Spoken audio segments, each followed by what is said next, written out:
सास, बहू और बॉयफ्रेंड। विवेक, मेरे लिए आपके पास तो टाइम ही नहीं है। अब इतना ही काम से प्यार था तो मुझसे शादी क्यों की? प्लीज राधिका, मुझे परेशान मत करो। जाने दो ना मुझे, अगर लेट हो गया तो बहुत नुकसान हो जाएगा। विवेक काम के सिलसिले में अक्सर शहर से बाहर रहता है। उसकी माँ शीला और पत्नी राधिका विवेक के जाने के बाद उसे बहुत याद करती है। विवेक आज फिर से कहीं जा रहा है तो राधिका ने उससे कहा, 2 दिन पहले तो आप आए थे और आज फिर से जा रहे हो। कभी तो 10-15 दिन रुक जाया करो। राधिका, तुम हर बार लड़ती हो मुझसे। अरे मजबूरी है मेरी, काम के चक्कर में जाना पड़ता है। मुझे शौक नहीं है तुमसे और माँ से दूर जाने का। इस बार आपको वादा करके जाना पड़ेगा कि अगली बार आओगे तो कम से कम 1 महीना रुक कर ही जाओगे। अच्छा बाबा, वादा करता हूँ। ना सिर्फ 1 महीना रुक कर जाऊंगा बल्कि तुम्हें घुमाने के लिए लेकर भी जाऊंगा। तुम अपना और माँ का ख्याल रखना। विवेक चला जाता है। राधिका बहुत अकेलापन महसूस करती है, इसलिए वो ज्यादातर समय अपने फोन के साथ बिताती। फोन में वो कई लोगों से चैट करती। इसी बीच उसका कल्पित नाम का एक दोस्त बन गया। राधिका और कल्पित अब बहुत अच्छे दोस्त बन गए। कल्पित राधिका को लंच पर भी बाहर बुलाने लगा। राधिका, तुम मेरे बुलाने पर यहाँ पर आई, उसके लिए थैंक्स। लेकिन सच कहूँ तो मुझे नहीं लग रहा था कि तुम आओगी। इसमें थैंक्स कैसा अल्पित? मैं भी तो तुमसे मिलना चाहती थी। तुमसे बात करके ना बहुत अच्छा लगता है। वैसे तुम्हारे घर में कौन कौन है? मेरे पति हैं जो काम के सिलसिले में अक्सर घर से बाहर रहते हैं। घर में मैं और मेरी सास रहते हैं। राधिका, मुझे कोई फर्क नहीं पड़ता कि तुम शादीशुदा हो।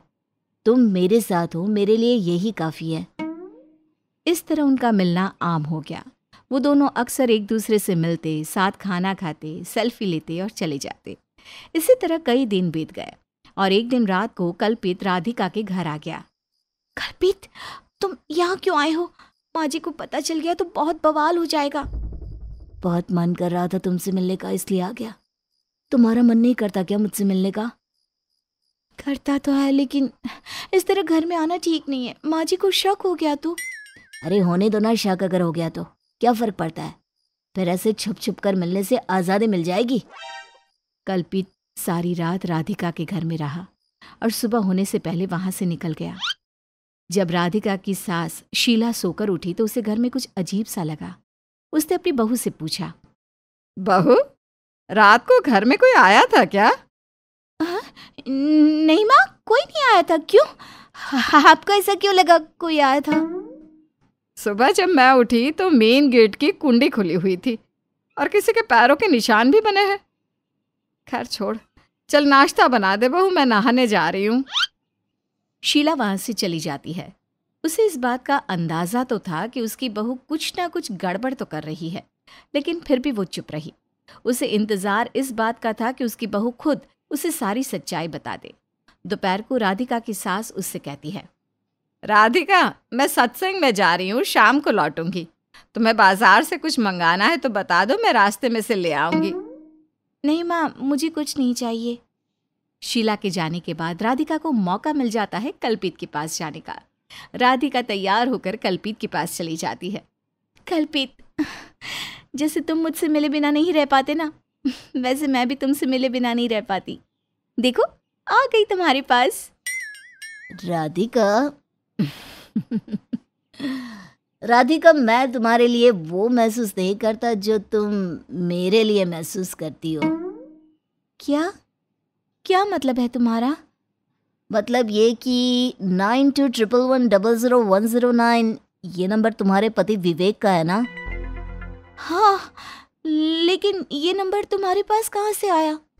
तुम्हारे फोन से निकाला है, तुम्हें पता भी नहीं चला ना। मेरी बात ध्यान से सुनो राधिका, मुझे कल शाम तक 1 लाख रुपए चाहिए। अगर तुमने मुझे 1 लाख रुपए नहीं दिए तो मैं तुम्हारे और अपने सारे फोटो तुम्हारे पति के पास भेज दूंगा। कल्पित, अगर ये मजाक है ना तो बहुत ही वाहियात और बेतुका मजाक है। राधिका मेरी जान, तुम्हें पता तो है मैं कभी मजाक नहीं करता। तुम मुझे ब्लैकमेल कर रहे हो? हाँ, कर रहा हूं।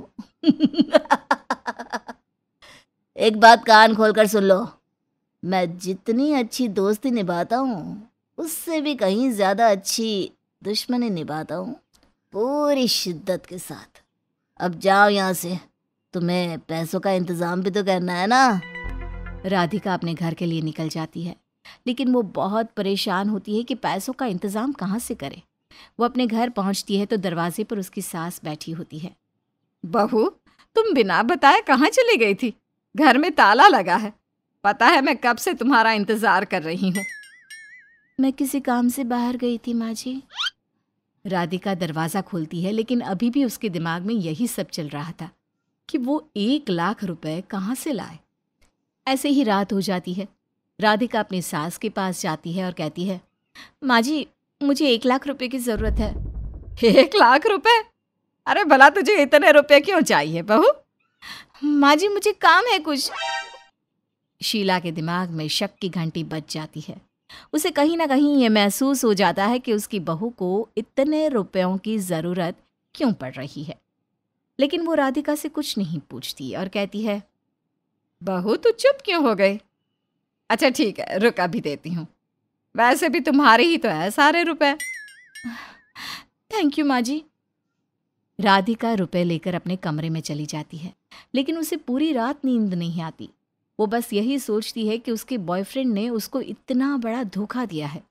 जैसे ही सुबह होती है, राधिका 1 लाख रुपए पर्स में डालकर घर से निकल जाती है। शीला अपनी बहू को घर से जाते हुए देख लेती है। बहू कल से बहुत परेशान लग रही है। अब सुबह सुबह कहाँ जा रही है ये? मुझे इसका पीछा करना चाहिए। शीला अपनी बहू का पीछा करती है। राधिका सीधा कल्पित के पास जाकर कहती है, ये लो कल्पित 1 लाख रुपए, और मेरे सारे फोटोज और वीडियो अभी डिलीट करो। Very good Radhika. तुम तो वादे की बिल्कुल पक्की निकली जान। कल्पित जैसे ही राधिका के हाथ से पैसे लेता है, वैसे ही राधिका की सास वो पैसे ले लेती है। अच्छा, तो तू है वो आवारा सांड जो मेरी भोली भाली बहू को परेशान कर रहा है। इधर ला रुपए। शीला रुपए ले लेती है और कल्पित के दोनों गालों पर 2 थप्पड़ जड़ते हुए कहती है, बेटा, ये थप्पड़ अगर तेरी माँ ने तुझे मारे होते ना, तो तू आज इस तरह लड़कियों को पागल ना बनाता। इधर ला फोन। मैं भी देखती हूँ तू मेरी बहू के फोटो किस किस को देता है। शीला कल्पित का फोन लेकर सारे फोटो डिलीट कर देती है। तभी कल्पित गुस्से से कहता है, राधिका, तुमने अपनी सास को हमारे बीच लाकर ठीक नहीं किया। मैं तुम्हें छोड़ूंगा नहीं। अरे तू क्या इसे नहीं छोड़ेगा? मैं ही तुझे नहीं छोड़ूंगी। बहू, जल्दी से पुलिस को फोन लगा। आज मैंने भी तुझे सबक ना सिखाया ना, तो मेरा नाम शीला नहीं। ऐसे तू मासूम लड़कियों को अपना शिकार बनाता है? तुझे क्या लगा इसका पति बाहर रहता है तो जो तेरे मन में आएगा तू वही करेगा? अरे इसकी सास अभी जिंदा है। आज तो मैं तेरा काम तमाम करके ही रहूंगी। पुलिस का नाम सुनते ही कल्पित शीला और राधिका से माफी मांगने लगता है। शीला अपनी बहू को वहां से लेकर जाती है। राधिका अपनी सास से माफी मांगते हुए कहती है, माँ जी, मुझे माफ कर दो, मुझसे बहुत बड़ी गलती हो गई। मैं आज की बात कभी दोबारा ऐसी गलती नहीं करूंगी। अरे अरे बहू, रो मत। मैं तेरी माँ जैसी हूँ। जो हो गया सो हो गया। और हाँ, विवेक को कुछ बताने की ज़रूरत नहीं। तुझे कोई भी परेशानी हो तो बिना झिझक मुझसे कहना। मैं हर मुसीबत में तेरी ढाल बनकर खड़ी हूँ। मैं विवेक से बात करूँगी कि वो तुझे समय दिया करे, तुझे कहीं बाहर घुमाने के लिए ले जाए। वो काम में कुछ ज़्यादा ही बिजी रहता है। माँ जी, आप सच में सास नहीं माँ है। आज आप अगर ना होती तो पता नहीं क्या होता। राधिका अपनी सास के गले लग जाती है और दोनों सास बहू बहुत प्यार से और खुशी खुशी रहती हैं। शीला ने अपनी बहू के लिए जो कदम उठाया, क्या वो सही था? क्या शीला को राधिका की बात विवेक को बता देनी चाहिए? हमें कमेंट करके ज़रूर बताइएगा।